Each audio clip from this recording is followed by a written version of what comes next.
Analysis. The Kurds in Syria have always wondered what is going to happen to them once the U.S. no longer needs them as an essential ally against ISIS. We may now find out. A member of the Syrian Democratic Forces (SDF), backed by U.S. Special Forces, looks out from a building at the front line in Raqqa. Getty. The expected fall of Raqqa will mark the latest defeat for ISIS as it loses its last urban strongholds in Syria and Iraq and reverts to being a guerrilla movement launching raids from hideouts in the desert.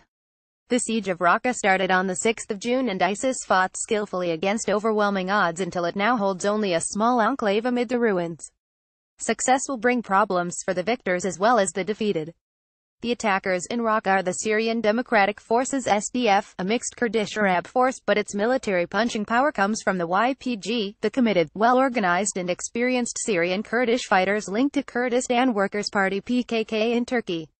The SDF have shown that they are excellent ground troops, but they owe their sweeping successes not only to their undoubted military prowess but also the devastating firepower of the US-led coalition using bombs, missiles and drones. The Kurds in Syria have always wondered what is going to happen to them once the US no longer needs them as an essential ally against ISIS. They are a community of some 2.2 million people who were marginalized and persecuted until the uprising against the Syrian regime in 2011. The Syrian army withdrew in 2012 from Kurdish territory and the Kurds established what they call Rojava, linking up Kurdish enclaves in a wedge of territory in northeast Syria south of the Turkish border.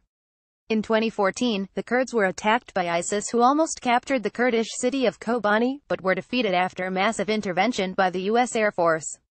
The Pentagon had long been looking in vain for an ally on the ground in Syria, and in the YPG it found one. The US-Kurdish alliance has been highly successful, but could now be a victim of its own success. The Kurds are today operating in Sunni Arab areas that they cannot hope to retain permanently. They have pushed some SDF units further south downriver on the Euphrates into Deir ez-Zor province, where they risk colliding with the Syrian army coming from the west. ISIS has retreated to this area, which produces half of Syria's oil production.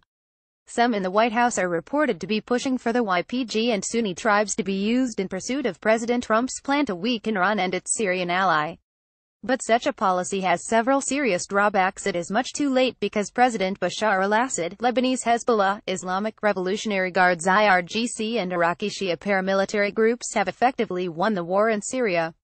The SDF would have to be strongly reinforced by local Arab allies in order to fight them, and use of them as American proxies might lead to conflict with Russia.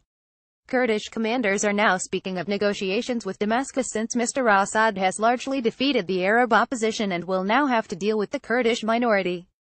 Mr. Trump said many belligerent things about Iran last Friday, but it is not at all clear that he is willing to get entangled in an unwinnable war in Syria, which might do more damage to the U.S. than Iran. Related video. Female Kurdish fighters explain what life is like in Raqqa. The greatest threat to the Syrian Kurds will come from Turkey, which sees the Kurdish quasi-state running along its southern border as a permanent threat. Worse, there is not a lot that Turkey can do about this, while the US and Russia are deeply engaged in the region. If it does expand its limited military involvement in Syria, it will want air cover, but the Russians would not allow it to deploy aircraft over Syria. The Syrian political and military chess game is very complex and has many players. Raqqa is one more in a long list of defeats for ISIS, which it will have difficulty surviving, though it would have known a city would fall and will have made preparations to take refuge in desolate areas with bunkers, weapons, caches and food stores where it will seek to survive. Much as it did in 811 after being driven out of much of Iraq by the US and its Sunni Arab allies. In Syria and Iraq, the main issue has shifted from being the defeat of ISIS to the future of the Kurds, who will struggle to hold on to the gains they made during the war. More about ISIS, Raqqa, Syria, SDF, Turkey, US. Reuse content. We use cookies to enhance your visit to our site and to bring you advertisements that might interest you. Read our privacy and cookie policies to find out more.